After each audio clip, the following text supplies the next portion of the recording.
വസതോ രാമകൃഷ്ണയോഹോ.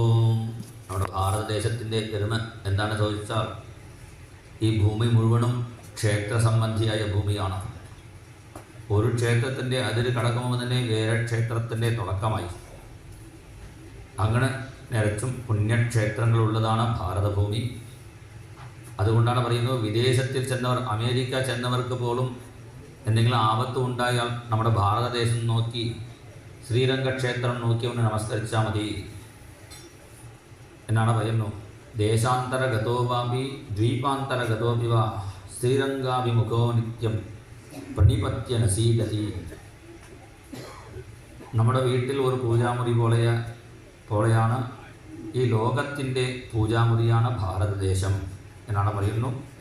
അതിൽ പല പ്രധാന ക്ഷേത്രങ്ങളുണ്ട്. അതിൽ ഒരു ക്ഷേത്രമാണ് കുരുക്ഷേത്രം.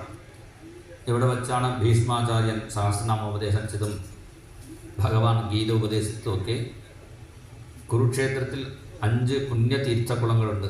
പരശുരാമൻ ക്ഷത്രിയന്മാരെ വധിച്ച് അവരുടെ രക്തം കൊണ്ട് ഉണ്ടാക്കിയ 5 കുളമാണ്. അവരുടെ പിതൃക്കൾ സന്തോഷിച്ച് എന്താണ് വേണം ചോദിച്ചപ്പോൾ ഈ രക്തകുളം നല്ല കുളമായി മാറണമെന്ന് പ്രാർത്ഥിച്ചു. അങ്ങനെ ആ 5 കുളത്തിൽ കുരുക്ഷേത്രത്തിൽ സൂര്യോപരാഗ സമയത്തിൽ, സൂര്യഗ്രഹണ സമയത്തിൽ കുളിച്ച് ദാനധർമ്മങ്ങൾ ചെയ്യുമ്പോൾ കൂടുതൽ പുണ്യമാണ്.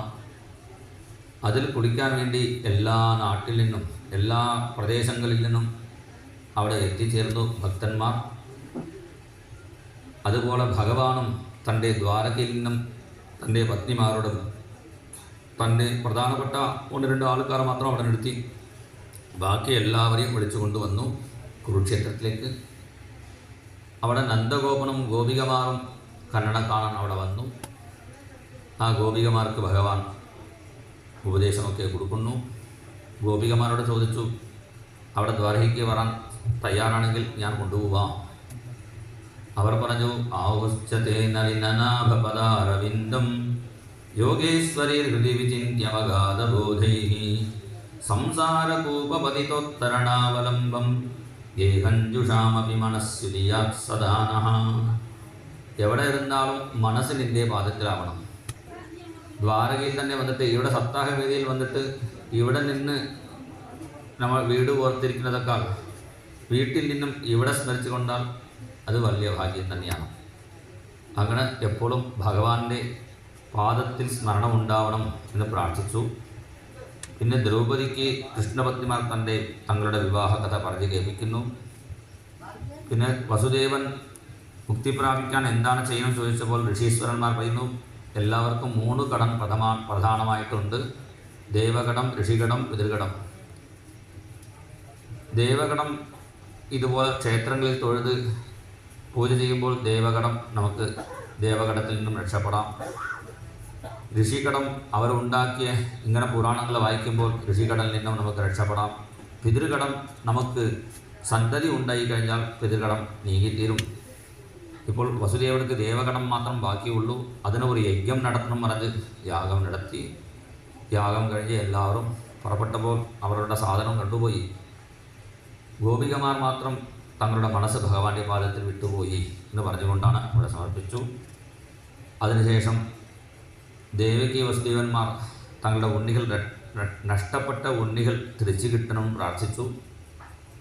കംസൻ ആദ്യമുണ്ടായ 6 ഉണ്ണികൾ പാറിയിലടിച്ചു കൊണ്ടല്ലേ അവരൊക്കെ പാതാളത്തിലാണ് സ്ഥിതി ചെയ്യുന്നു. ഭഗവാൻ പാതാളം വരെ ചെന്ന് ആ കുട്ടികളെ തിരിച്ചു കൊടുത്തു. അതിനുശേഷം സുഭദ്രാ വിവാഹം ഇവിടെ വർണ്ണിക്കുന്നു. ഭദ്രം പറഞ്ഞാൽ തന്നെ നന്മ, സുഭദ്ര പറഞ്ഞാൽ ജ്ഞാനം. സുഭദ്രയാകുന്ന ജ്ഞാനം കിട്ടണമെങ്കിൽ സന്യാസി വേഷം കെട്ടണം. അതുകൊണ്ടാണ് ഭഗവാൻ സന്യാസി വേഷം കെട്ടാൻ പറഞ്ഞു. പിന്നെ സന്യാസി വേഷം മാത്രം കെട്ടിയിട്ട് കാര്യമില്ല, ഭഗവാന്റെ കാരുണ്യം കൂടി വരും. അങ്ങനെ കൃഷ്ണൻ്റെ കാരുണ്യവും അങ്ങനെ സ്വീകരിച്ചാണ് സുഭദ്രയെ പ്രാപിച്ചു അർജുനൻ. അതിനുശേഷം 2 ഭക്തന്മാരെ അനുഗ്രഹിക്കാൻ വേണ്ടി ഭഗവാൻ 2 രൂപത്തിൽ ചെന്ന് ഒരു കഥയോടെ വർണ്ണിക്കുന്നു. ശ്രുതദേവൻ എന്ന ബ്രാഹ്മണനെയും ബഹുലാസ്വൻ പേരുണ്ട മിഥിലാനഗര രാജാവിയും 2 രൂപത്തിൽ അനുഗ്രഹിച്ച കഥയും, അതിനുശേഷം ശ്രുതിഗീതയും, അതിനുശേഷം വൃക്കാസുര ഉപാഖ്യാനം, മണം പോൽ മാംഗല്യം. നമ്മുടെ മനസ്സ് എങ്ങനെയാണോ അതുപോലെയാണ് നമുക്ക് ഫലം കിട്ടുള്ളൂ. അടുത്തവർക്ക് നല്ലത് വരണം വിചാരിക്കുമ്പോൾ നമുക്ക് നല്ലതും ഉണ്ടാവും. അടുത്തവരെ നശിപ്പിക്കണം വിചാരിച്ചാൽ നമുക്ക് നാശമുണ്ടാവും. അങ്ങനെ മഹാദേവനിൽ നിന്നും വരം മേടിച്ച വൃക്കാസുരൻ മഹാദേവനെ തന്നെ തലയിൽ കൈവച്ച് കൊല്ലണം വിചാരിച്ചപ്പോഴാണ് സ്വയം ഭസ്മമായി തീർന്നു. അങ്ങനെ അടുത്തവർക്ക് എല്ലാവർക്കും നന്മ ഉണ്ടാവട്ടെ, ലോകാസമസ്ത സുഖിനോ ഭവന്തു, ഇത് പറയുന്ന ഒരേ മതം നമ്മുടെ സനാതന ഹിന്ദു മതമാണ്.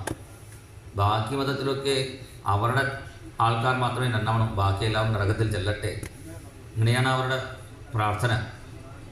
അത് ശരിക്കും ഒറിജിനൽ മതം ഇല്ലേ? അപ്പോൾ നമ്മുടെ എല്ലാവരും നന്നായി വരണേ പ്രാർത്ഥിക്കുന്ന നമ്മുടെ മതമാണ് പ്രധാനം ഇവിടെ പറയുന്നു. ഇതിൽ നിന്നും 1-2 കാര്യങ്ങളെടുത്ത് ഓരോരോ പ്രദേശത്തിൽ ഓരോരോ ആൾക്കാർ ആ സമയത്തിൽ ഒരു മതം ഉണ്ടാക്കിയതേ ഉള്ളൂ. അങ്ങനെ എല്ലാവർക്കും നന്മ വരണം പ്രാർത്ഥിക്കുന്ന ഒരു മതമാണ് നമ്മുടെ സനാതന മതം. ഞാനിവിടെ കാണിച്ചു തരണം. അതിനുശേഷം അപരാധം ചെയ്താലും അനുഗ്രഹിക്കുന്ന ദേവനാണ് ഗുരുവായൂരപ്പൻ. മാറിടത്ത് ചവിട്ടിയ ഭൃഗുമരക്ഷിക്ക് പോലും ഭഗവാൻ തലോടി കൊടുത്തു എന്ന കഥ വർണ്ണിക്കുന്നു. അതിനുശേഷം സന്താന ഗോപാല ഉപാഖ്യാനം. അതിൻ്റെ സാരം എന്താണെന്ന് ചോദിച്ചാൽ, ഭഗവാനോട് 1 ചോദിച്ചാൽ 10 തിരിച്ചു കിട്ടും. ഒരു ഉണ്ണിക്ക് ശപഥം ചെയ്തു അർജുനൻ, ഇവിടെ ഭഗവാൻ 10 ഉണ്ണികളെ തിരിച്ചു കൊടുത്തു. അതാണ് ഭഗവാന്റെ കാരുണ്യം. 1 ചോദിച്ചാൽ 10 തിരിച്ചു കിട്ടും. അത് പറഞ്ഞുകൊണ്ടാണ് സന്താന ഗോപാലോപാഖ്യാനം സമർപ്പിക്കുന്നു. പിന്നെ തൻ്റെ സൗന്ദര്യം കൊണ്ട് വൈകുണ്ഠനാഥനെ പോലും ഭഗവാൻ ജയിച്ചു. സർവോത്തമ ശ്രീ ഗോവിന്ദ, സർവോത്തമനാണ് ശ്രീകൃഷ്ണ ഭഗവാൻ എന്നുകൂടി ഇവിടെ പറഞ്ഞു.